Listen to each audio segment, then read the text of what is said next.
Hello guys, welcome back again, and today we're going to talk about some Gauntlet. More importantly, the PS4 and PC Enhanced Gauntlet, which enhanced meaning this is going to have more features and stuff than obviously improved version over last year's Gauntlet. Now, first of all, for those who don't know, I absolutely love Gauntlet. I have Gauntlet 2 here, boxing complete on the NES. Gauntlet is one of my favorite series of all time. Me and my wife together have basically played through all the Gauntlet games that have been released, except for the one that came out last year.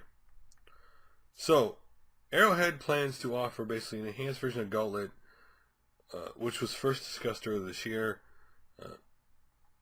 And here are some of the details about this new one. First of all, they say this is how they originally envisioned the game they had released last year when they first thought of it. Now, first of all, each of the game's classes, which are called heroes, of course, can now change their weapon ability. So, for example, this can be done by equipping new weapons found at the shop. So, let's start, like the wizard, for example, will be able to move between ice, fire, and lightning spells, while the Valkyrie can move from the default shield throw ability to the lightning strike ability if they wanted to, and potions who were previously used now as relics are now used for class-specific potion abilities.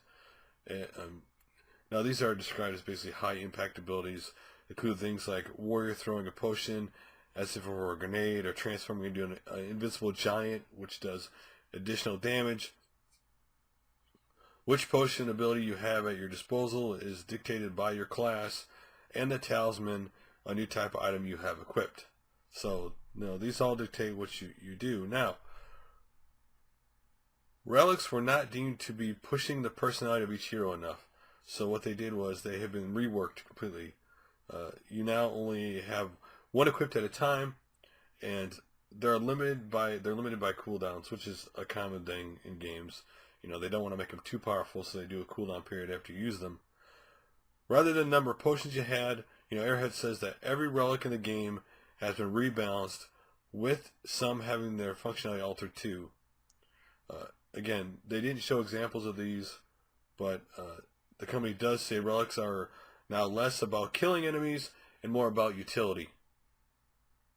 Now, the Slayer also brings out a new game mode called Endless Mode, which of course players will fight through a never-ending series of procedurally generated floors with leaderboards tracking your progress. So if you love Gauntlet and just want to play endlessly, there you go. And of course there's leaderboards, so if you want to see, how you do against other people, there you go. Now, obviously there's going to be more details listed about Slayer Edition in the coming weeks. The game is due out on the PS4 in August for $20, while these changes and improvements will be a free update in the existing PC version. So if you already have the game, you'll get this update for free, and you'll be able to play the new updates. So if you own this game, what do you think about all these new updates? Again, I think there's a lot of cool things in here for fans of the series that they could possibly, or to do.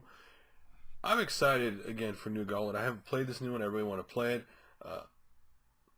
because I've played all the other Gauntlet games, and I just enjoyed that kind of game. The top-down, games that they are. And so this is, I think, and all these changes make sense to me in the game. Again, sometimes games don't get balanced, or people the developers who make the games don't realize how they didn't have anything balanced properly until people start playing the game and they start seeing what didn't work. In this case, they made a lot of changes that clearly sound like they make the game better. Again, like everything, you just have to wait till it's out and people play it to see how well these actually work, to see if these changes improve the game. Again, I think the Endless Mode will be kind of cool for those people who love Gauntlet, who want something different, and they can just sit down and play and as long as they want to, and not have an end, right? But what do you guys think of all these changes coming to the Gauntlet that was released last year? And obviously it's coming out in August for the PS4. Would you be excited? Are you going to pick this up on the PS4 if you don't have it? Or would this make you want to pick it up on the PC? Maybe just remind you that you want to pick it up. Anyway, guys, love to hear your guys' opinions like always, and I'll make another video soon. Later, guys.